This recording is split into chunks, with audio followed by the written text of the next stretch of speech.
was the Black Panther, and he was angry. He pounced on the cultist, ripping the spear from his hand and tossing him through the air. The fallen cultist scoffed. "You have no idea what's coming." The ominous warning struck fear in Black Panther's heart. Avengers' business had kept him busy. He'd been spending more time outside of Wakanda than he was used to, and it left him feeling as if he didn't know what was going on inside his own country. "What do you want?" Black Panther growled. "You'll see," the cultist sneered. "Where is M'Baku?" Black Panther asked. Before he could answer, a new commotion swept through the mound. "Clear out!" a cultist roared. The cultists were retreating. They'd released a smoke bomb that coated the area in a thick cloud of fog to mask their exit. As the smoke cleared, Black Panther was left with even more questions. "Is everyone all right?" Black Panther asked the miners. "No!" a voice shouted.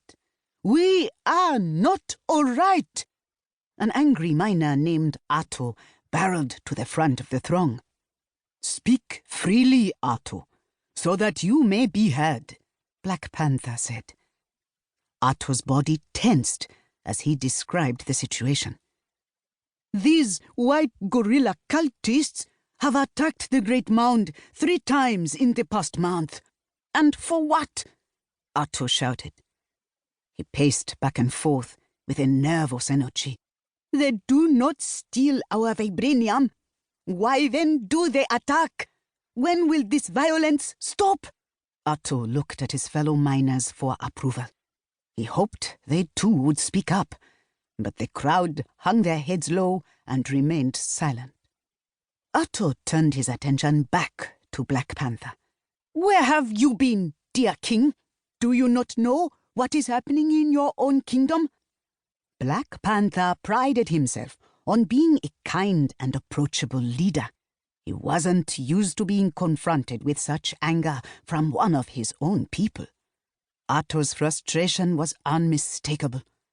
Black Panther wondered if his response would be enough. He considered his words carefully before speaking. "I'm aware of these previous assaults. I understand the terrible toll they've taken.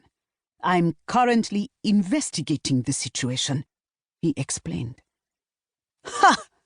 Atto cackled. He turned, pointing to the other frustrated miners. "And you think this brings us comfort? We need a leader. Meanwhile, our king is too busy being a superhero." Atto's words stung. Black Panther cared deeply for the Wakandan people and had always done what he felt was in their best interest. Being an avenger and defending the earth was part of that mission.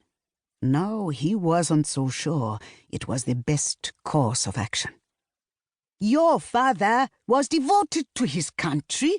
He died protecting it," Atto said. Black Panther's anger began to rise. "I love this country and will do anything to protect its people." "Prove it," Atto said. "Enough." Black Panther turned and addressed the crowd with authority. "It's true that I have a life outside our nation. I'm proud to walk among Earth's mightiest heroes. But hear me when I say, they do not own me. I am not at their beck and call." Vroom! A mechanical roar sounded in the distant sky, moving closer by the second. It was the Quinjet, chosen mode of transportation for the Avengers. The craft landed on the edge of the Great Mound as the assembled miners stared with curiosity. "Do you see? Do you see? Our king's masters are here to collect him," Atto said, turning to the other miners. "These people and their ugly spacecrafts, a Wakandan could